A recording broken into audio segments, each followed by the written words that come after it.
السلام عليكم ورحمة الله.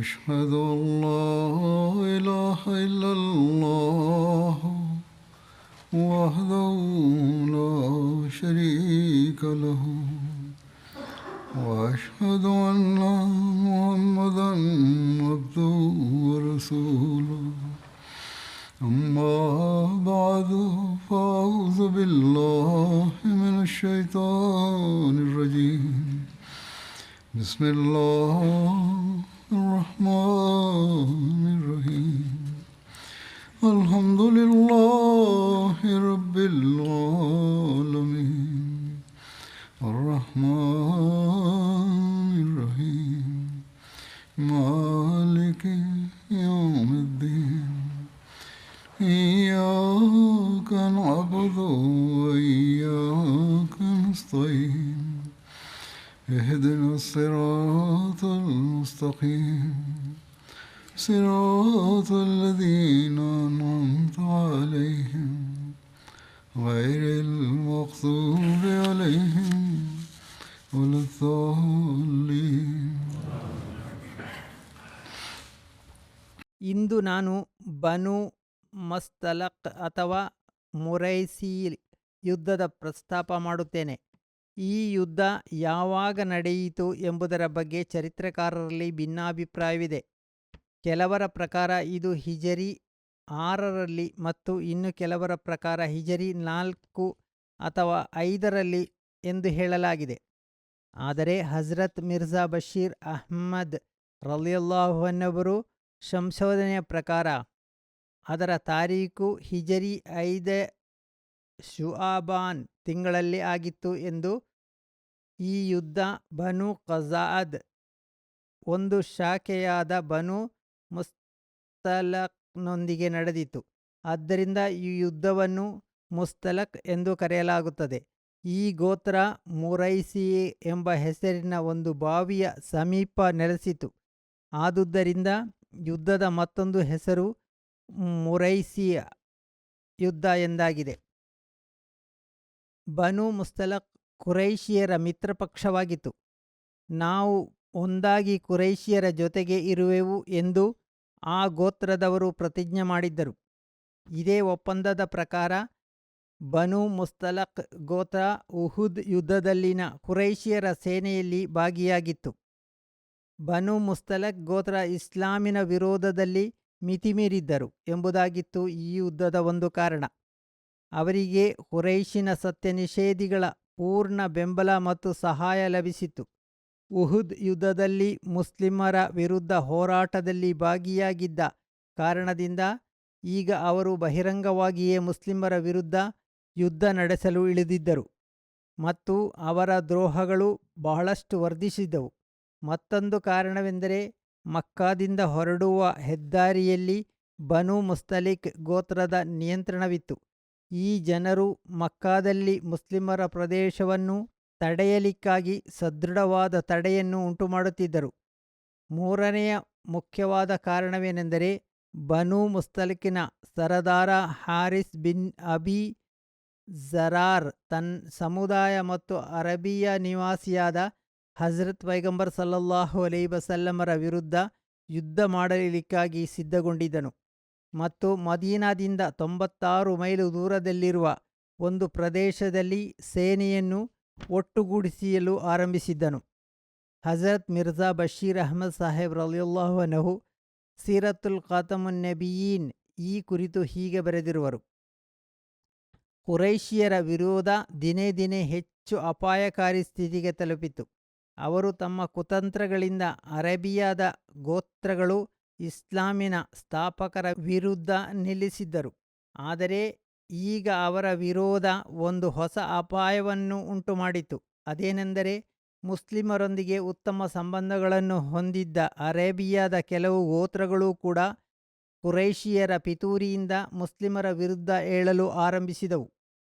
ಬನು ಖಜಾಅ ಗೋತ್ರದ ಒಂದು ಶಾಖೆಯಾದ ಬನು ಮಸ್ತಲಕ್ ಇದರಲ್ಲಿ ಮುಂಚೂಣಿಯಲ್ಲಿ ನಿಂತು ಮದೀನದ ಮೇಲೆ ದಾಳಿ ನಡೆಸಲು ತಯಾರಿಯನ್ನು ಆರಂಭಿಸಿದರು. ಅವರ ಸರದಾರ ಹಾರಿಸ್ ಬಿನ್ ಅಬಿ ಜಿಯಾರಾರ್ ಆ ಪ್ರದೇಶದ ಇತರ ಗೋತ್ರಗಳನ್ನು ಕೂಡ ತನ್ನ ಜೊತೆಗೆ ಸೇರಿಸಿದರು. ಹಜರತ್ ಪೈಗಂಬರ್ ಸಲ್ಲಲ್ಲಾಹು ಅಲೈಹಿ ವಸಲ್ಲಮರಿಗೆ ಇದರ ಮಾಹಿತಿ ಲಭ್ಯವಾದಾಗ ಅವರು ಮುಂಜಾಗ್ರತೆ ವಹಿಸಲಿಕ್ಕಾಗಿ ಒಬ್ಬ ಸಹಾಬಿಯಾದ ಬುರೈದ್ ಬಿನ್ ಅಲ್ ಹುಸೈಬ್ ರಲಿಯಲ್ಲಾಹು ಅನ್ನವರನ್ನು ಸ್ಥಿತಿಗತಿಗಳ ಬಗ್ಗೆ ತಿಳಿಯಲಿಕ್ಕಾಗಿ ಬನು ಮುಸ್ತಲಿಕ್ ಗೋತ್ರಕ್ಕೆ ಕಳಿಸಿದರು. ಮದೀನಾದ ಮೇಲೆ ದಾಳಿ ನಡೆಸಲು ಅತ್ಯಂತ ಶೀಘ್ರ ಮತ್ತು ಸಶಕ್ತ ತಯಾರಿ ನಡೆಯುತ್ತಿದೆ ಎಂದು ಅವರು ಮರಳಿ ಬಂದು ತಿಳಿಸಿದರು. ಹಜರತ್ ಪೈಗಂಬರ್ ಸಲ್ಲಲ್ಲಾಹು ಅಲೈಹಿ ವಸಲ್ಲಮರನ್ನು ಕರೆದು ಶತ್ರುಗಳ ಈ ಯೋಜನೆಯ ಬಗ್ಗೆ ತಿಳಿಸಿದರು. ಹಾಗೆ ಇಸ್ಲಾಮಿನ ಸೇನೆ ವೇಗದಿಂದ ತಯಾರಿಯಾಗಿ ಹೊರಟಿತು. ಹಜರತ್ ಪೈಗಂಬರ್ ಸಲ್ಲಲ್ಲಾಹು ಅಲೈಹಿ ವಸಲ್ಲಮರ ಬಗ್ಗೆ ಈ ರೀತಿ ವಿವರಿಸಲ್ಪಡುತ್ತದೆ. ಒಂದು ವರದಿಯ ಪ್ರಕಾರ ಹಜರತ್ ಪೈಗಂಬರ್ ಸಲ್ಲಲ್ಲಾಹು ಅಲೈಹಿ ವಸಲ್ಲಮರು ಹಜರತ್ ಝೈದ್ ಬಿನ್ ಹಾರಿಸ್ ರಲಿಯಲ್ಲಾಹು ಅನ್ನವರನ್ನು ಮದೀನಾದ ಪ್ರತಿನಿಧಿಯನ್ನಾಗಿ ಮಾಡಿದರು.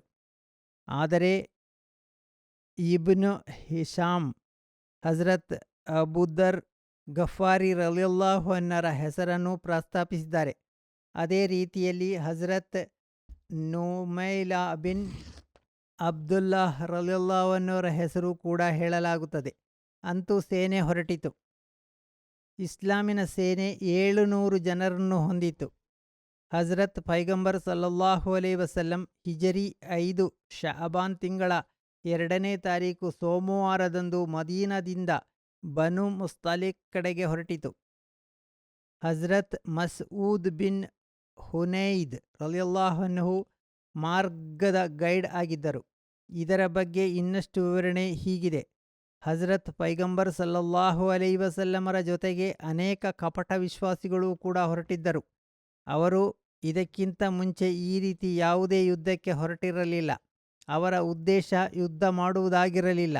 ಬದಲಾಗಿ ಅವರು ಯುದ್ಧ ಸಂಪತ್ತಿಗಾಗಿ ಹೊರಟಿದ್ದವರು. ಯುದ್ಧ ಜಯಿಸಿದರೆ ಯುದ್ಧ ಸಂಪತ್ತು ಲಭಿಸುವುದು ಎಂಬ ಆಸೆಯಿಂದ ಹೊರಟಿದ್ದರು. ಸೈನ್ಯದಲ್ಲಿ ಕೇವಲ 30 ಕುದುರೆಗಳಿದ್ದು, ಆದರೆ ಒಂಟೆಗಳ ಸಂಖ್ಯೆ ಸ್ವಲ್ಪ ಹೆಚ್ಚೇ ಇತ್ತು. ಕುದುರೆ ಮತ್ತು ಒಂಟೆಗಳ ಮೇಲೆ ಎಲ್ಲ ಮುಸ್ಲಿಮರು ಸರದಿಯ ಪ್ರಕಾರ ಸವಾರಿ ಮಾಡುತ್ತಿದ್ದರು. ದಾರಿಯಲ್ಲಿ ಮುಸ್ಲಿಮರು ಸತ್ಯ ನಿಷೇಧಿಗಳ ಒಬ್ಬ ಗೂಢಾಚಾರಿಯನ್ನು ಕಂಡರು. ಆತನನ್ನು ಅವರು ಹಿಡಿದು ಹಜರತ್ ಪೈಗಂಬರ್ ಸಲ್ಲಲ್ಲಾಹು ಅಲೈಹಿ ವಸಲ್ಲಮರ ಸನ್ನಿಧಿಯಲ್ಲಿ ಹಾಜರುಪಡಿಸಿದರು. ಆತನು ನಿಜವಾಗಿಯೂ ಗೂಢಾಚಾರಿ ಎಂದು ತನಿಖೆಯಿಂದ ಗೊತ್ತಾದಾಗ ಸತ್ಯ ನಿಷೇಧಿಗಳ ಕುರಿತು ಕೆಲವು ಸಂಗತಿಗಳನ್ನು ಮತ್ತು ಇತರ ಸಂಗತಿಗಳನ್ನು ಆತನೊಡನೆ ಕೇಳಲು ಬಯಸಿದರು. ಆದರೆ ಆತನು ಅದನ್ನು ಹೇಳಲು ನಿರಾಕರಿಸಿದನು. ಆತನ ವರ್ತನೆ ಸಂಶಯಾಸ್ಪದವಾಗಿತ್ತು. ಈ ಕಾರಣದಿಂದ ಯುದ್ಧದ ಕಾನೂನಿನ ಪ್ರಕಾರ ಹಜರತ್ ಉಮರ್ ರಲಿಯಲ್ಲಾಹು ಅನ್ಹರು ಆತನನ್ನು ವಧಿಸಿದರು. ಅನಂತರ ಇಸ್ಲಾಮಿನ ಸೇನೆ ಮುಂದಕ್ಕೆ ಸಾಗಿತು. ಬನು ಮುಸ್ತಲಿಕ್ ಗೋತ್ರದವರಿಗೆ ಮುಸ್ಲಿಮರ ಆಗಮನದ ಮತ್ತು ಅವರ ಗೂಢಾಚಾರಿಕೆಯನ್ನು ವಧಿಸಿದ ಬಗ್ಗೆ ಹೀಗೆ ಸುದ್ದಿ ಲಭಿಸಿದಾಗ ಅವರು ಬಹಳ ಭಯಗೊಂಡರು. ಏಕೆಂದರೆ ಯಾವುದಾದರೂ ರೀತಿಯಲ್ಲಿ ಮದೀನದ ಮೇಲೆ ಅಚಾನಕ್ಕಾಗಿ ದಾಳಿ ನಡೆಸಲು ಅವರು ಉದ್ದೇಶ ಹೊಂದಿದ್ದರು.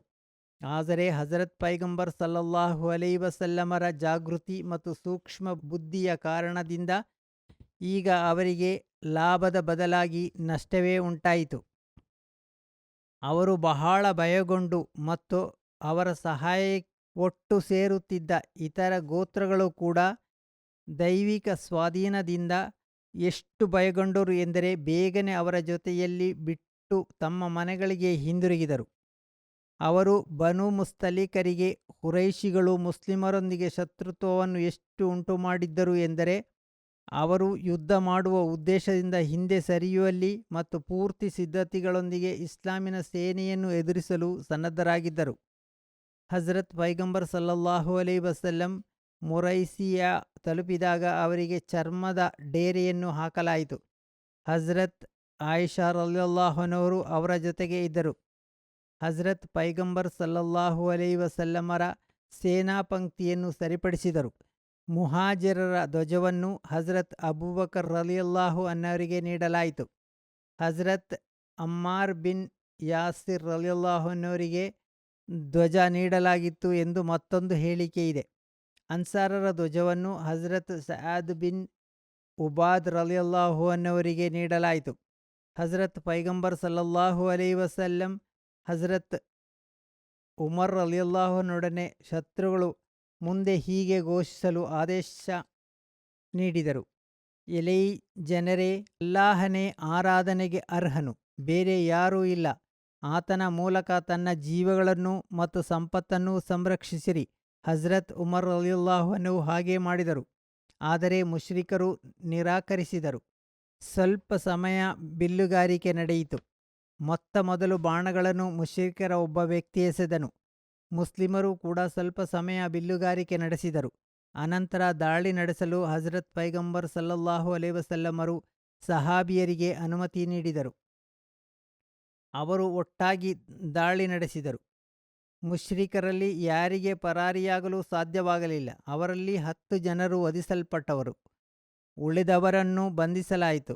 ಹಜರತ್ ಪೈಗಂಬರ್ ಸಲ್ಲಲ್ಲಾಹು ಅಲೈಹಿ ವಸಲ್ಲಮರು ಪುರುಷರನ್ನು, ಮಹಿಳೆಯರನ್ನು, ಮಕ್ಕಳನ್ನು, ಜಾನುವಾರುಗಳನ್ನು ಬಂಧನಕ್ಕೊಳಪಡಿಸಿದರು.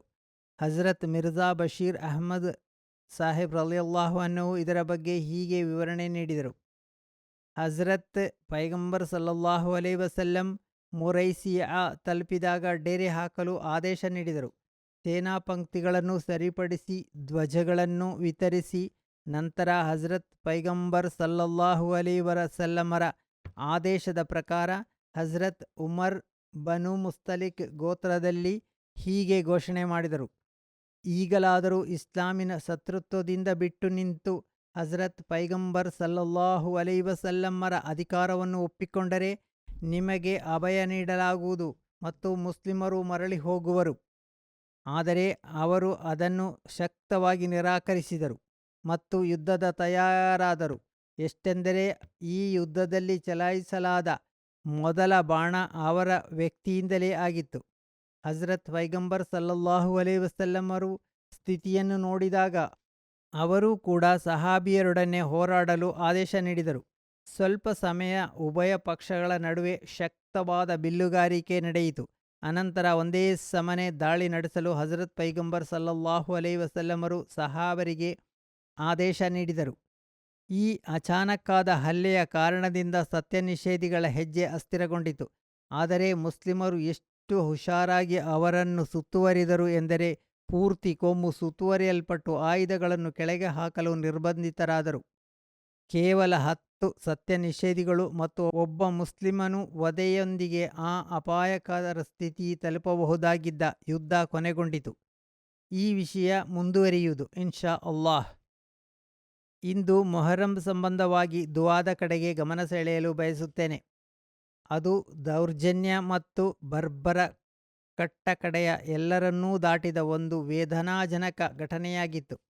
ಹಜರತ್ ಪೈಗಂಬರ್ ಸಲ್ಲಲ್ಲಾಹು ಅಲೈಹಿ ವಸಲ್ಲಮರ ಮೊಮ್ಮಗ ಹಜರತ್ ಪೈಗಂಬರ್ ಸಲ್ಲಲ್ಲಾಹು ಅಲೈಹಿ ವಸಲ್ಲಮರ ಕುಟುಂಬದ ಜನರನ್ನು ಶಹೀದ್ ಮಾಡಲಾಗಿತ್ತು. ಆದರೆ ಮುಸ್ಲಿಮರ ದೌರ್ಭಾಗ್ಯವೆಂದರೆ ಅವರು ಅದರಿಂದ ಪಾಠ ಕಲಿಯುವುದಕ್ಕೆ ಬದಲಾಗಿ ಅಂತಹ ದೌರ್ಜನ್ಯಗಳನ್ನು ಈಗಲೂ ನಡೆಸುತ್ತಿದ್ದಾರೆ. ಮೊಹರಂ ತಿಂಗಳಲ್ಲಿ ಶಿಯಾ ಸುನ್ನಿ ಗಲಭೆ ಅಥವಾ ಭಯೋತ್ಪಾದಕ ಹಲ್ಲೆಗಳ ಘಟನೆಗಳು ವರದಿಸುತ್ತಿವೆ. ಉಭಯ ಪಕ್ಷಗಳು ಜೀವಹಾನಿ ಆಗುತ್ತಿದೆ. ಅಲ್ಲಾಹನು ಈ ಗಲಭೆಯನ್ನು ಕೊನೆಗೊಳಿಸಲಿಕ್ಕಾಗಿ ತನ್ನ ವಾಗ್ದಾನಗಳ ಪ್ರಕಾರ ಮಾಡಿದ ವ್ಯವಸ್ಥೆಯನ್ನು ಸ್ವೀಕಾರ ಮಾಡಲು ಅವರು ಸಿದ್ಧರಿಲ್ಲ. ಈ ಜನರಿಗೆ ತಿಳಿವು ಉಂಟಾದರೆ ಎಷ್ಟು ಚೆನ್ನ. ಹೇಗಿದ್ದರೂ ಈ ದಿನಗಳಲ್ಲಿ ದುರೂದ್ ಮಾಡಲು ಮತ್ತು ಮುಸ್ಲಿಮರ ಐಕ್ಯಕ್ಕಾಗಿ ವಿಶೇಷವಾದ ದುವಾಗಳನ್ನು ಮಾಡಲು ಅಹ್ಮದಿಯರು ಗಮನ ಕೊಡಬೇಕು. ತಮ್ಮ ಅವಸ್ಥೆಗಳನ್ನು ಉತ್ತಮಗೊಳಿಸಲು ಮತ್ತು ಅಲ್ಲಾಹನೊಂದಿಗೆ ಸಂಬಂಧಗಳನ್ನು ವರ್ಧಿಸಲು ಕೂಡ ವಿಶೇಷ ಗಮನ ನೀಡಬೇಕು. ಅಲ್ಲಾಹನು ಎಲ್ಲರಿಗೂ ಅದರ ಸೌಭಾಗ್ಯವನ್ನು ನೀಡಲಿ.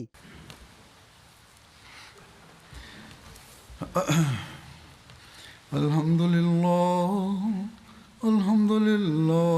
ನಹ್ಮದುಹು ವ ನಸ್ತഈನುಹು ವ ನಸ್ತಗ್ಫಿರುಹು ವ ನು'ಮಿನು ಬಿಹಿ ವ ನತವಕ್ಕಲು ಅಲೈಹಿ ವ ನಅೂಜು ಬಿಲ್ಲಾಹಿ ಮಿನ್ ಶುರೂರಿ ಅನ್ಫುಸಿನಾ ವ ಮಿನ್ ಸಯ್ಯಿಆತಿ ಅಅಮಾಲಿನಾ ಮನ್ ಯಹದಿಹಿಲ್ಲಾಹು ಫಲಾ ಮುದಿಲ್ಲ ಲಹು ومن يضلل فلا هادي له ونشهد أن لا إله إلا الله ونشهد أن محمدا عبده ورسوله عباد الله رحمكم الله إن الله يأمر بالعدل والإحسان وإيتاء ذي القربى وينهى عن الفحشاء